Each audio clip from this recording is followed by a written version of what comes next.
Je suis venue habiter à Fontainebleau pour la forêt. Parce que cette ville, elle est complètement entourée par la forêt et que tu peux y entrer par tous les côtés.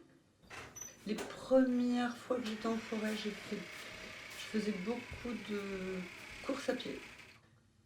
Je me souviens, je partais du centre-ville et je partais courir pendant 2 heures. Quand la course commence à devenir agréable et que tu as l'impression de bondir. J'ai eu la chance, déjà toute petite, dans les wagons, puisqu'on habitait dans les wagons, on n'avait pas de jardin. On avait la nature pour nous tout entière, il n'y avait pas de limite. Mon père travaillait, restaurait les voies de chemin de fer et que jusqu'à l'âge de 8 ans, j'ai vécu dans un wagon qui suivait les travaux. Et donc on a fait le tour de la France et je crois que ça a certainement forgé quelque chose chez moi, du voyage, ça c'est sûr, puisqu'on traversait des tas de régions, dans le sud, dans le nord, dans l'est, dans l'ouest, on est allé partout en fait. Quand je pense à cet enfant, j'ai aussi beaucoup d'odeurs de fer, par exemple, puisqu'on était beaucoup dans les odeurs de goudron, de fer aussi. Et l'autre partie, effectivement, c'est la Bretagne. Et la Bretagne, moi je l'ai vécue dans les fermes. Et c'est vrai que dans les fermes, les enfants sont libres. Ils passent leur temps dans les champs. Moi j'ai passé mon temps dans les champs avec ma cousine, à aller pêcher des truites à la main. Et elle y arrivait, pas moi. C'est-à-dire qu'on pouvait partir dans les champs pendant des heures et des heures sans être sous le regard des adultes.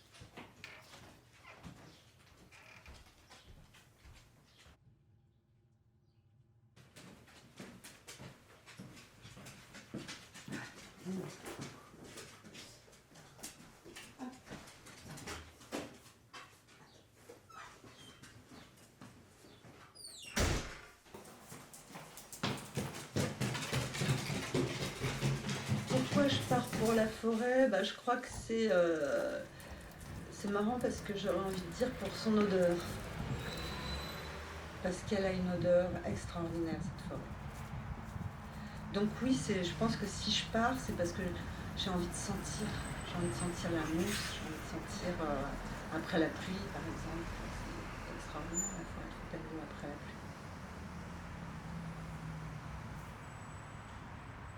Tu vois, c'est marrant parce que en fin de compte, il y a plein de fois où je suis partie, des fois stressée de la maison, fatiguée, plein de trucs dans la tête, des choses qui vont pas. Et quand tu pars marcher, donc tu es encore encombré par toutes ces choses-là, tu arrives dans la forêt, tu marches, tu te rends pas compte, et tout d'un coup, pouf, tu te dis, ah, tiens, et tu regardes autour de toi, et là, ça y est, les choses commencent un peu à reprendre tranquillement, et tu te sens bien, et aussi, il faut du temps. Il faut du temps pour lâcher, des fois, tout dépend dans quel état d'esprit tu pars, mais par moment, il faut du temps pour lâcher tout ça et te sentir vraiment bien.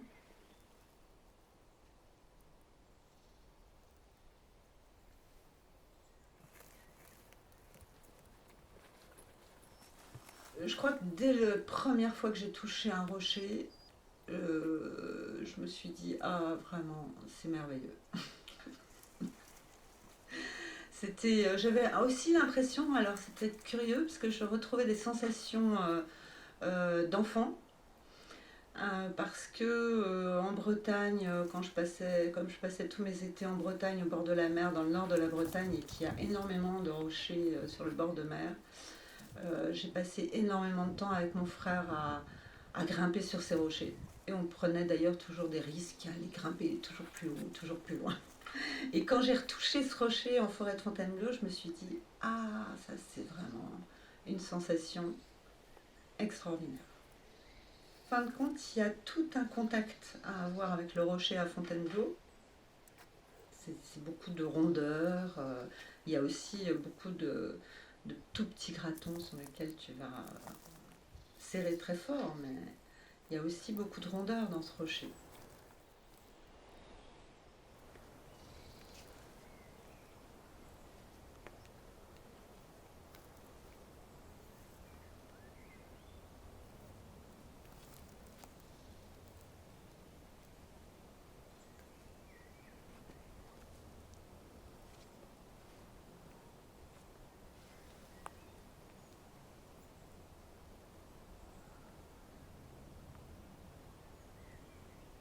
Ah oui, là on était un petit peu dans le contrebas. Si on était monté de l'autre côté, on est dans la partie de la cuisinière. Et c'est vrai que la cuisinière, c'est un des plus beaux endroits de la forêt de Fontainebleau, même si on a plein d'autres. Ah bah le parcours de montagne, oui, ce qu'il y a de bien dans le parcours de montagne, c'est que c'est pas dangereux. Tu et tu ça fait du bien quand ça fait longtemps que tu n'as pas grimpé. Ça te délie bien le corps. Voilà. C'est un bon préalable avant de repartir vers l'escalade où quand même ton corps est très très sollicité quand tu fais de l'escalade. C'est plus le mouvement et l'avancée dans le mouvement qui va être agréable. Et là, comme je te dis, peut-être parce que pourquoi? Parce que petit à petit, voilà, tu retrouves aussi tes points d'appui sur les quatre pattes et tu as envie à nouveau de retrouver ces sensations d'équilibre et c'est joyeux aussi. Comme escalade. Les parcours montagne, des fois, c'est un peu une lutte aussi, surtout quand tu passes dans des creux. Et ouais, il y a aussi ces sensations-là qui sont très agréables de vraiment ramper sur le rocher, quoi, en fait.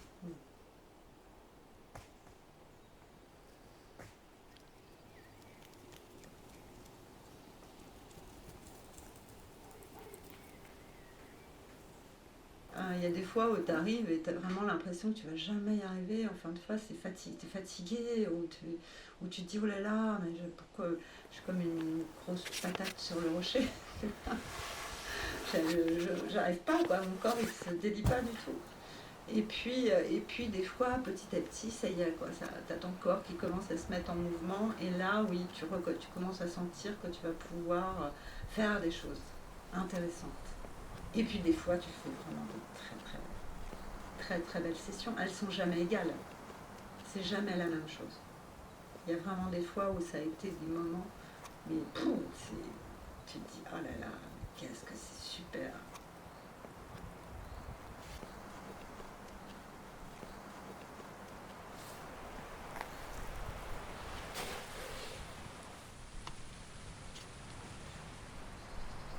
Moi, je sais que j'ai eu beaucoup de déclics en escalade.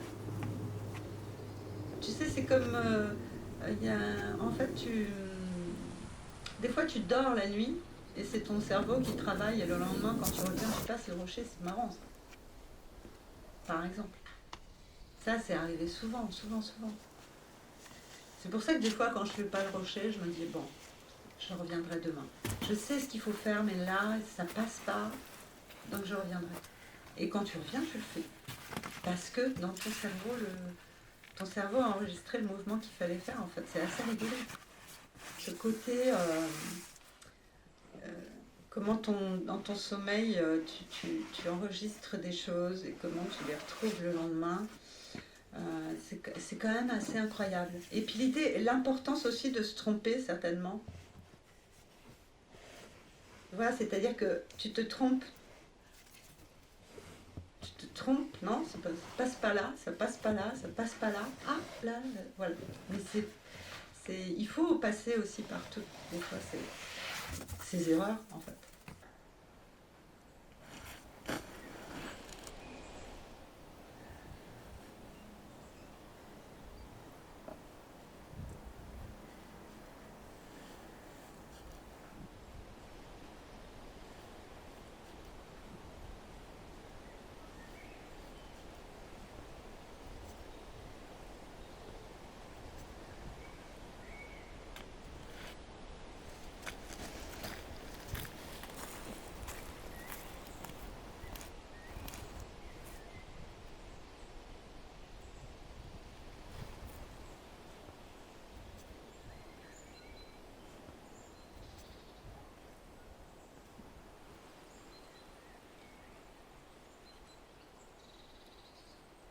Si tu veux, cet ami qui m'avait dit viens voir, tu vois, il me dit viens, je savais pas ce qu'il voulait me faire écouter, tu vois. Enfin, je savais même pas que c'était écouter en fait. Et donc on est parti dans un petit coin là, on s'est assis sans bouger. Et là, tout d'un coup, les- j'ai entendu plein de petits craquements. Il m'a dit c'est les pommes de pin qui s'ouvrent. Et j'ai trouvé ça, c'est vrai que c'est extraordinaire parce que j'avais vraiment l'impression que ça chatouillait mes oreilles. Et c'est rare, c'est super agréable. Mais là, c'était vraiment un chatouillement d'oreilles et assez long, quoi. Enfin, tu vois, comme quelque chose qui reste. Et j'avais trouvé ça, oui, extraordinaire.